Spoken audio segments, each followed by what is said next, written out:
I came home from a 12-hour shift at the hospital to find my brother's BMW parked in my driveway. Not visiting. Parked. Like he lived there.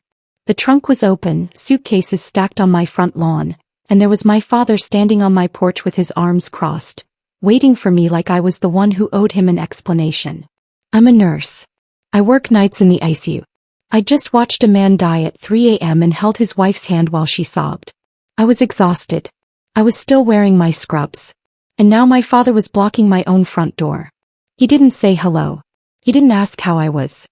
He just pointed at the suitcases and said, "Derek's staying here for a while. He needs family right now."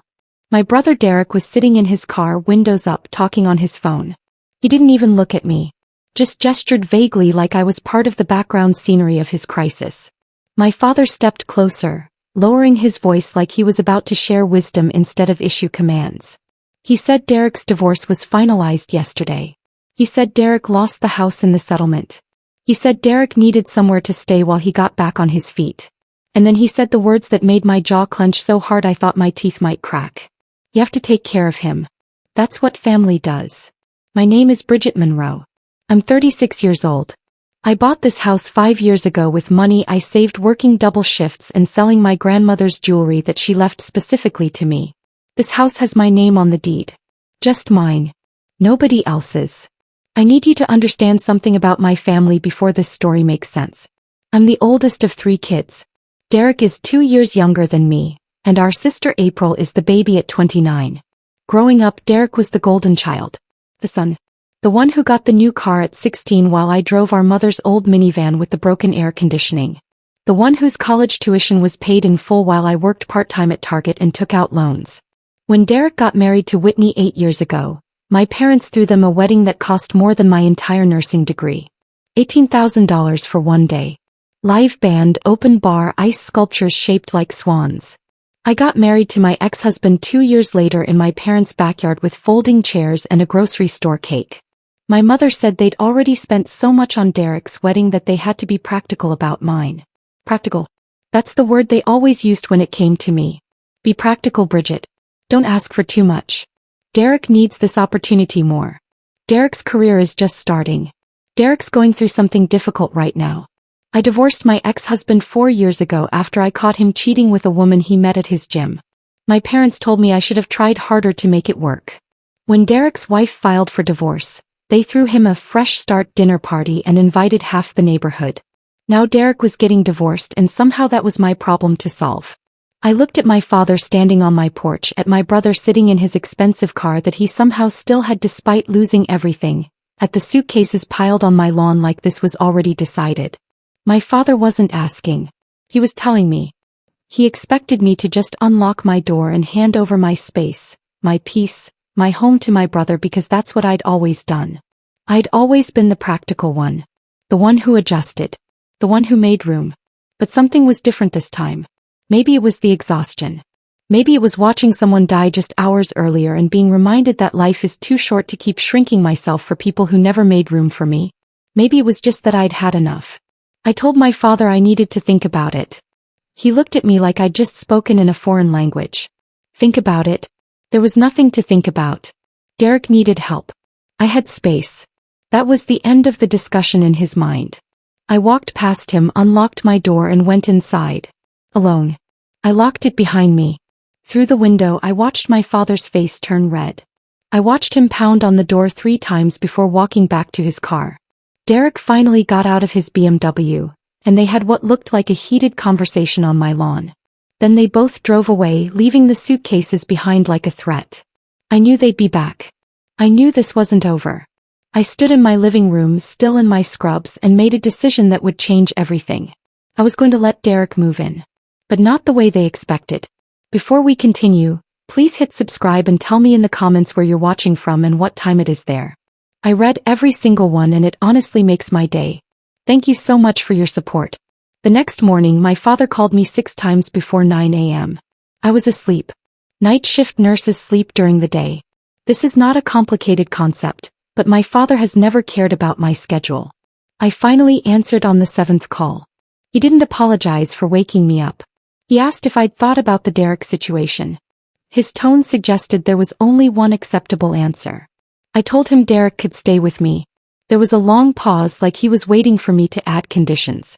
When I didn't, he actually sounded surprised. He said I was making the right choice. He said he'd help Derek move in this afternoon. He said he was proud of me for stepping up. I didn't tell him about the rules I was already writing down in my notebook. I didn't tell him about the lease agreement I was drafting. I didn't tell him about the plan forming in my head that would make this the worst decision Derek ever agreed to. Derek moved in that same day.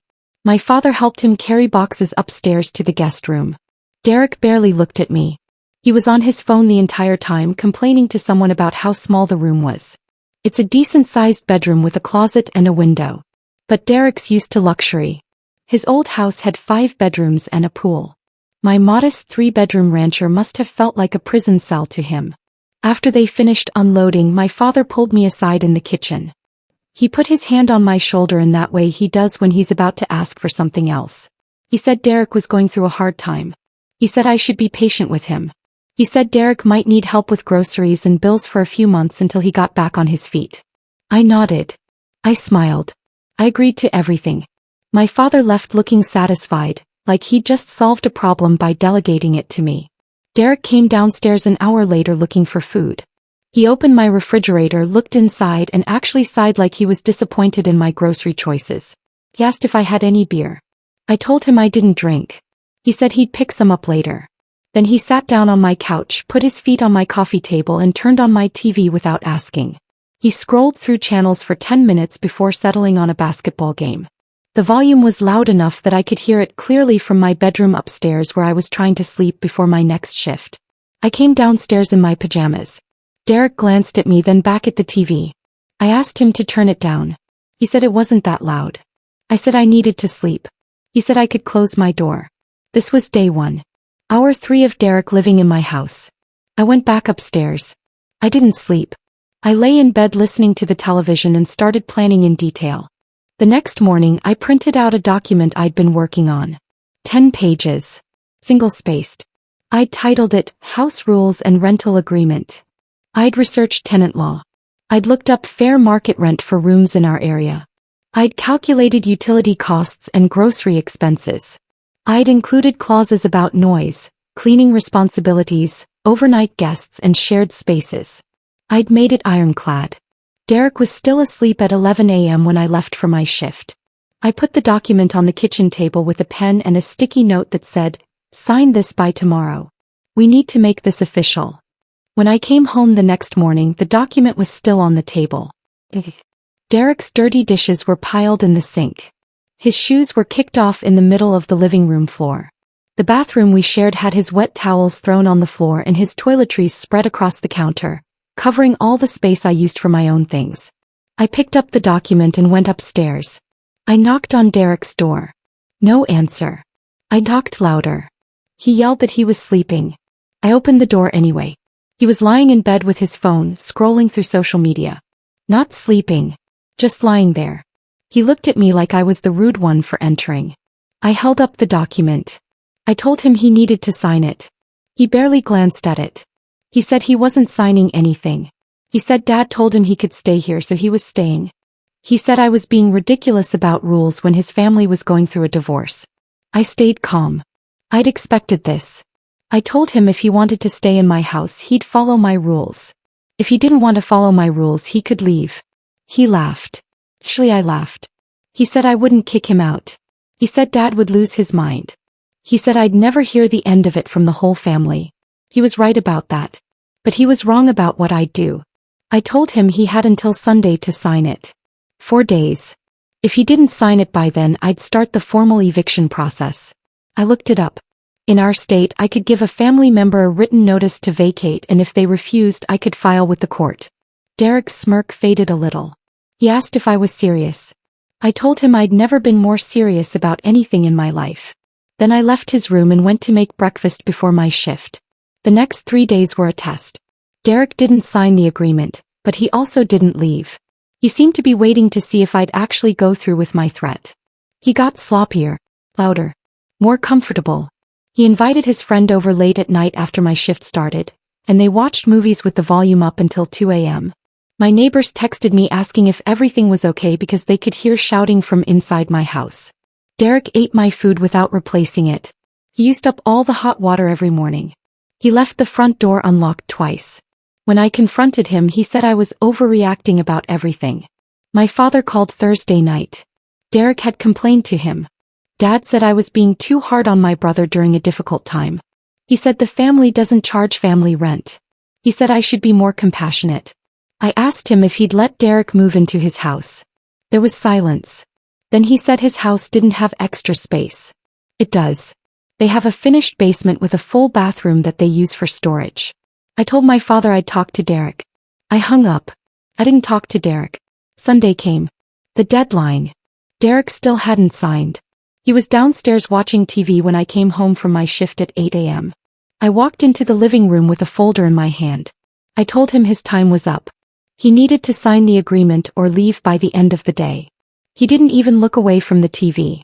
He said I wasn't serious. He said I was just trying to scare him. He said Dad would talk sense into me. I opened the folder. Inside was a formal notice to vacate that I'd had notarized 2 days earlier. I placed it on the coffee table in front of him. His eyes flicked to it, then back to me. The smile disappeared from his face. I told him he had 30 days to leave my property. If he refused, I'd file an eviction lawsuit with the county court. I'd already consulted with a lawyer. I had documentation of everything. The unsigned agreement. The complaints from neighbors. Photos of the messes he'd left. Records of my attempts to set boundaries. Derek stood up. His face was turning red. He said I couldn't do this. He said I was his sister. He said family doesn't treat family like this. I told him he was right. Family doesn't treat family like this. But he'd been treating me like a free hotel with maid service. He'd been treating my home like it didn't matter. He'd been treating me like I didn't matter. And I was done with it. He called my father right there in front of me. Put him on speaker. Told him what I'd done. My father's voice came through the phone, angry and sharp. He said I was being cruel. He said I was tearing the family apart. He said I should be ashamed of myself. I waited until he was finished. Then I spoke directly into the phone. I reminded my father that Derek had options. He could rent an apartment. He could stay with friends. He could even stay with Dad if Dad was so concerned. But Derek wasn't entitled to my house just because we shared DNA. My father sputtered. He said I was being selfish. I told him I'd been practical my whole life, and it had never gotten me anything but more responsibilities dumped on my shoulders. I was done being practical. I was done making room. I hung up on him. Derek was staring at me like he'd never seen me before. Maybe he hadn't. Maybe they'd all been so used to the version of me who bent and accommodated that they'd forgotten I could stand straight. Derek left the next day. Not because he wanted to, but because my father found him an apartment and paid the first month's rent. Dad didn't want the embarrassment of his son being formally evicted by his daughter. The optics were bad. So he handled it quietly and quickly. But the damage was done. The family knew what I'd done. April called me crying saying I'd ruined Derek's life. Mom sent me a long text about forgiveness and Christian charity. My aunts and uncles heard the story third hand and twisted, and stopped inviting me to family gatherings. I didn't care. For the first time in my entire life, I didn't care what they thought. Derek moved out on a Tuesday. He didn't say goodbye. He didn't thank me for the week he'd stayed.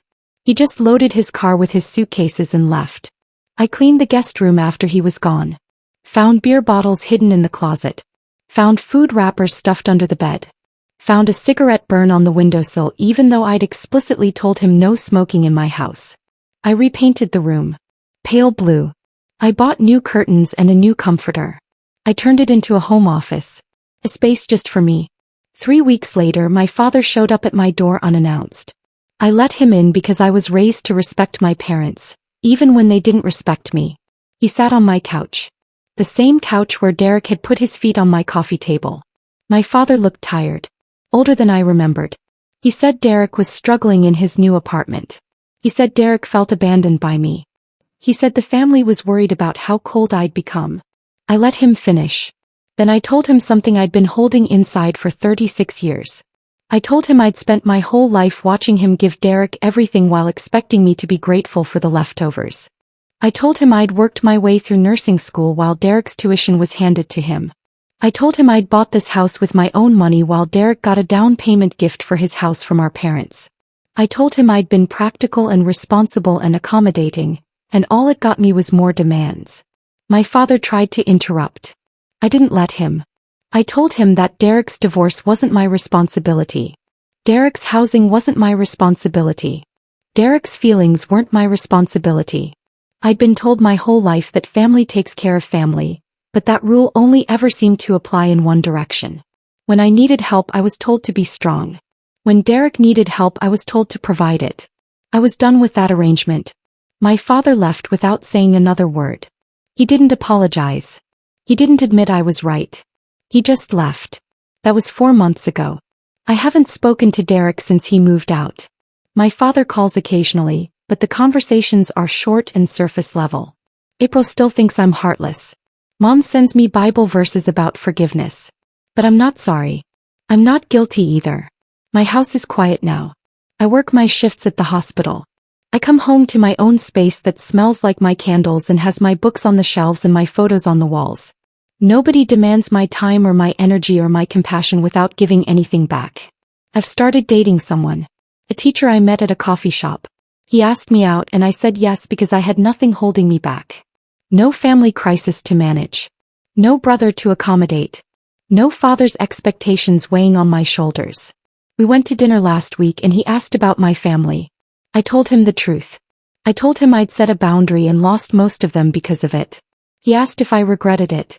I didn't even have to think about my answer. I don't regret it for a second. The people who mattered, the ones who actually cared about me as a person and not just what I could do for them, they're still in my life.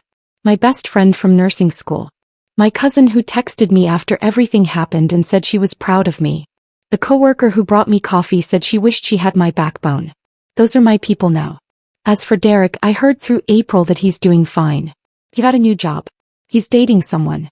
He's moved on with his life, same as me. The difference is I moved on into peace and he moved on because he had no choice. My father probably still thinks I'm selfish. My mother probably still prays I'll apologize and restore the family harmony. Derek probably tells people I'm the sister who kicked him out during his divorce. Let them think what they want. I know the truth. And the truth is this. Setting a boundary isn't cruel. Protecting your peace isn't selfish. And saying no to people who only love you when you're useful isn't betrayal. It's survival. I'm 36 years old and I finally learned the most important lesson my family never taught me. You can't set yourself on fire to keep someone else warm. And if they expect you to, they were never really family. They were just people who benefited from your burning. My house is still standing. So am I. Thank you so much for watching.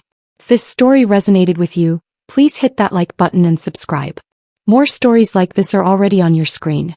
Click one now because you won't want to miss what happens next. See you in the next story.